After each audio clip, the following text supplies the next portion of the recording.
Assalamualaikum warahmatullahi wabarakatuh. Perkenalkan, nama saya Reski Aulia dari kelas SI 72 dari kampus Tim Kakba Makassar. Di sini saya akan mempresentasikan tugas pengganti UTS dari mata kuliah Pemeliharaan Sistem Informasi.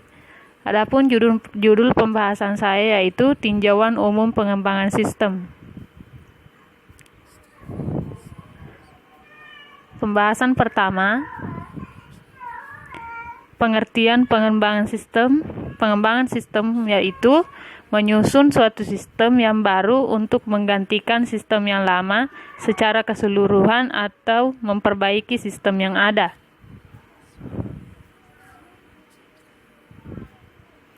Kemudian yang kedua, mengapa perlu mengembangkan sistem? Yang pertama, adanya permasalahan. Adanya permasalahan itu biasanya karena adanya ketidakberesan pada suatu sistem dan adanya pertumbuhan organisasi. Kemudian yang kedua, untuk meraih kesempatan. Dan yang ketiga, adanya instruksi, baik itu dari pimpinan ataupun dari pemerintah.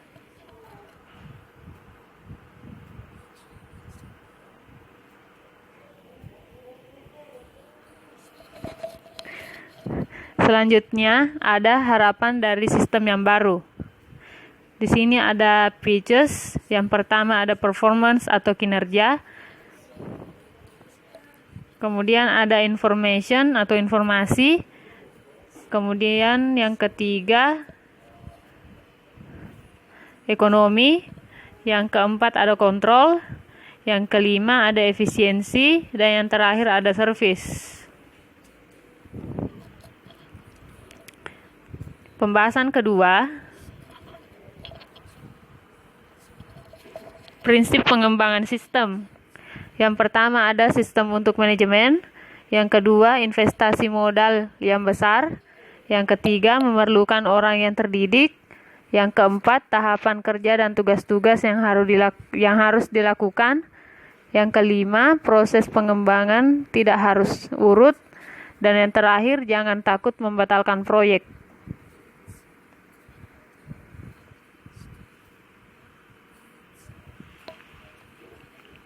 Selanjutnya siklus hidup pengembangan sistem. Yang pertama ada sistem polis dan planning. Pada tahap ini dibentuk struktur kerja strategis yang luas, pandangan sistem informasi baru yang jelas akan memenuhi kebutuhan pemakai informasi. Kemudian selanjutnya ada analisis sistem atau sistem analisis. Dilakukan proses penilaian, identifikasi dan evaluasi komponen, dan hubungan timbal balik yang terkait dalam pengembangan sistem. Kemudian selanjutnya ada sistem implementasi. Pada tahap ini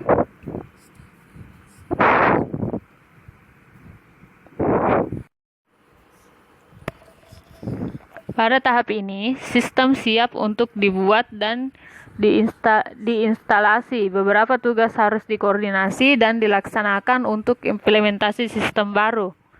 Selanjutnya ada sistem evaluation. Pada tahap ini, nilai kualitas sistem dan biaya atau keuntungan dari laporan dengan proyek sistem dinilai secara berhati-hati dan diuraikan dalam laporan evaluasi dan seleksi sistem. Kemudian selanjutnya ada detail sistem desain dan general system design. Pada tahap ini, menyediakan spesifikasi untuk perancangan sesuai konseptual. Semua komponen dirancang dan dijelaskan secara detail.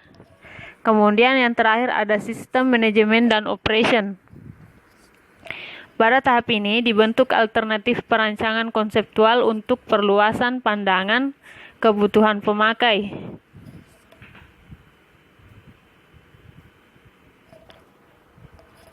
Kemudian selanjutnya ada tahap pengembangan sistem terdiri atas 8. Yang pertama ada perencanaan sistem informasi, yang kedua kebijakan sistem informasi manajemen, yang ketiga analisis sistem, Yang keempat, rancangan sistem. Yang kelima, evaluasi pengembangan sistem. Yang keenam, rancangan sistem rinci. Yang ketujuh, implementasi sistem. Dan yang terakhir ada evaluasi sistem informasi.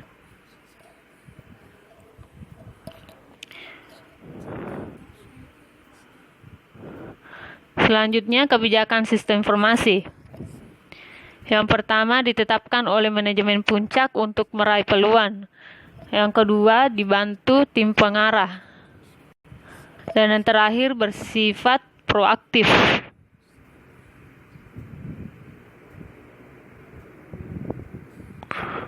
Selanjutnya, perencanaan sistem informasi strategi.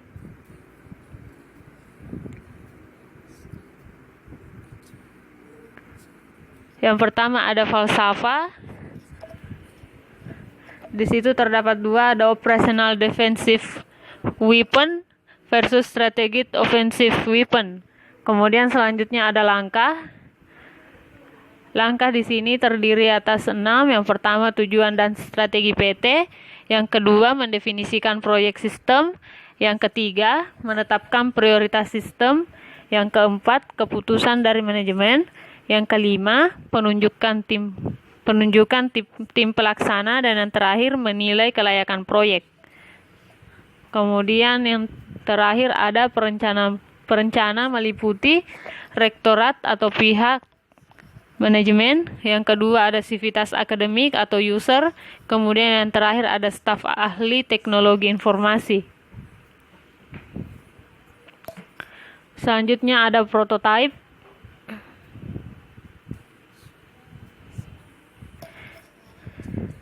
Pada gambar tersebut, di sini terdapat begin, terus langsung ke sistem analisis, terus users requirement defined. Jika no, maka use prototyping. Pada use prototyping di sini, jika no, maka kembali ke sistem analisis. Jika ya, dia ke build prototype, kemudian present prototype, evaluation prototype, terus prototype accepted. Jika no, maka dia revise prototype dan kembali ke present prototype. Jika ya, maka dia prototype implementation. Kemudian kembali ke use prototyping. Jika no, maka dia sistem analisis, kemudian user requirement defined, dan lanjut general system design, kemudian system evaluation, kemudian detail system design, dan lanjut system implementation. Kembali ke prototype implementation. Jika ya, maka dia ke system implementation. Jika tidak, maka dia ke general system design.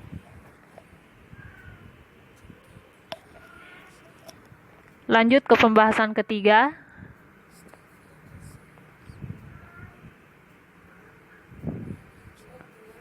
Pendekatan perkembangan sistem. Di sini terdapat 5.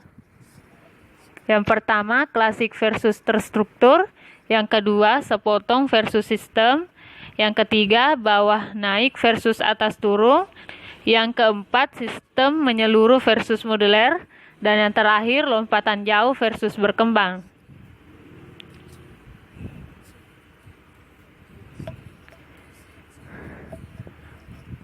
Selanjutnya di sini ada pendekatan klasik versus terstruktur. Pendekatan klasik yaitu mengembangkan sistem dengan mengikuti tahapan sistem life cycle. Sedangkan pendekatan terstruktur itu menyediakan pada analisis sistem, tambahan alat-alat dan teknik-teknik untuk mengembangkan sistem di samping tetap mengikuti ide dari sistem life cycle.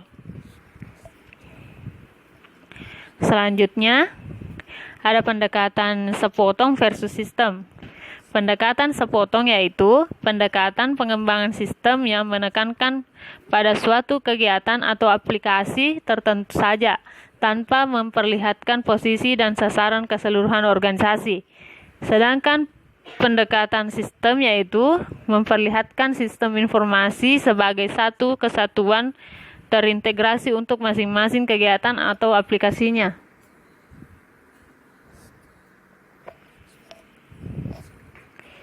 Selanjutnya ada pendekatan bawah naik versus atas turun. Pendekatan bawah naik yaitu dimulai dari level bawah organisasi. Adapun level bawahnya yaitu level operasional, di mana transaksi dilakukan, dimulai dari perumusan kebutuhan-kebutuhan untuk menangani transaksi dan naik ke level atas dengan merumuskan kebutuhan informasi berdasarkan transaksi tersebut.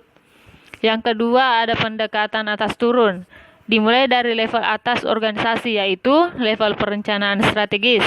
Pendekatan ini dimulai dengan mendefinisikan saran dan kebijakan organisasi. Kemudian dilanjutkan dengan analisis kebutuhan informasi. Kemudian turun ke proses transaksi yaitu penentuan output, input, basis data, prosedur-prosedur, dan kontrol.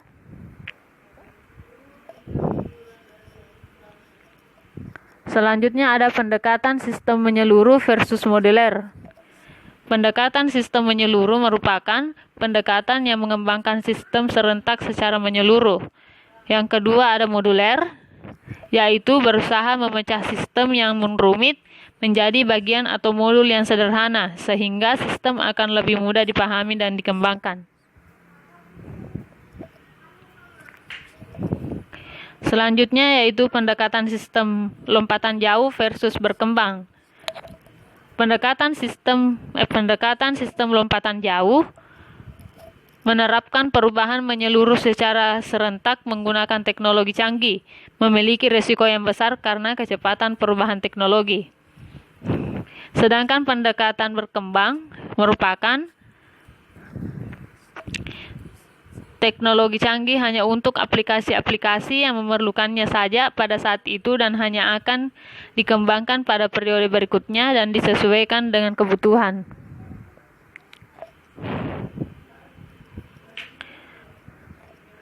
Selanjutnya, alat dan teknik pengembangan sistem.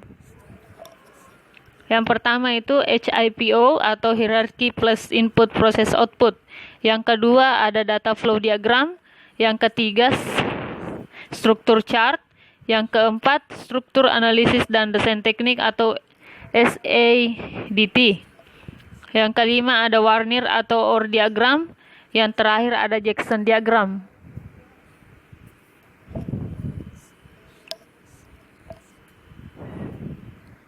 Selanjutnya analisis sistem. Yang pertama tanggung jawab. Analisis sistem tidak hanya pada pembuatan program komputer saja, tetapi pada sistem keseluruhan. Yang kedua, pengetahuan. Analisis sistem harus luas, tidak hanya pada teknologi komputer, tetapi juga pada bidang aplikasi yang ditanganinya. Selanjutnya yang ketiga, pekerjaan analisis sistem dalam pembuatan program terbatas pada pemecahan masalah secara garis besar. Dan yang terakhir, hubungan banyak orang. Pekerjaan analisis sistem melibatkan hubungan banyak orang, tidak terbatas pada sesama analisis sistem, programmer, tetapi juga pemakai sistem dan manajer. Sedangkan programmer tanggung jawab pemrograman terbatas pada pembuatan program komputer. Pengetahuan programmer cukup terbatas pada teknologi komputer, sistem komputer, utilitas, dan bahasa-bahasa program yang diperlukan. Yang ketiga, pekerjaan programmer sifatnya teknis dan harus tepat dalam pembuatan instruksi-instruksi program. Dan yang terakhir, hubungan pekerjaan programmer tidak menyangkut hubungan dengan banyak orang. Terbatas pada sesama programmer dan analisis sistem yang mempersiapkan rancang bangun atau spesifikasinya.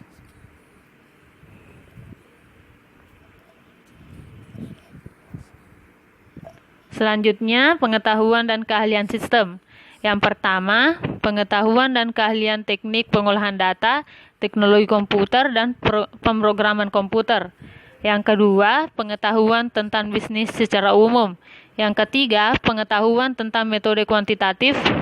Yang keempat, keahlian pemecahan masalah. Yang kelima, keahlian komunikasi antar personil. Dan yang terakhir, keahlian membina hubungan antar personil.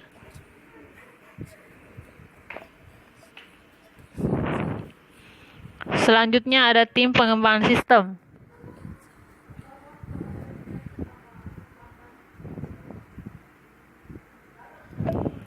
Yang pertama itu ada manajer analisis sistem.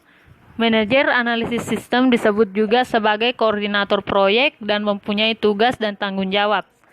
Kemudian selanjutnya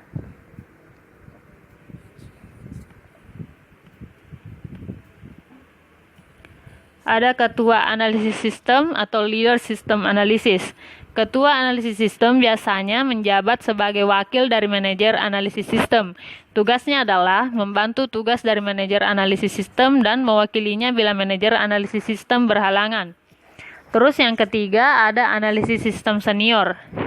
Analisis sistem senior atau senior sistem analisis merupakan analisis sistem yang sudah berpengalaman. Kemudian yang keempat ada analisis sistem junior. Analisis sistem junior merupakan analisis sistem yang belum berpengalaman dan masih membutuhkan bimbingan-bimbingan dari analisis sistem yang lebih senior. Analisis sistem junior ini sering juga disebut dengan analisis sistem yang masih dilatih atau sistem analisis trainee. Kemudian selanjutnya ada programmer aplikasi senior atau senior application programmer. Programmer aplikasi senior merupakan pemrograman komputer yang sudah berpengalaman dengan tugas merancang spesifikasi dari program aplikasi dan mengkoordinasi kerja dari programmer lainnya. Kemudian yang keenam ada programmer aplikasi. Programmer aplikasi merupakan programmer komputer yang cukup berpengalaman dan dapat melakukan tugasnya tanpa harus dibimbing secara langsung lagi. Terus yang ketujuh ada programmer application junior. Programmer aplikasi junior ini merupakan programmer komputer yang belum berpengalaman dan masih di bawah bimbingan langsung dari programmer yang lebih senior. Programmer aplikasi junior biasanya hanya dilibatkan pada pembuatan modul-modul program yang sederhana.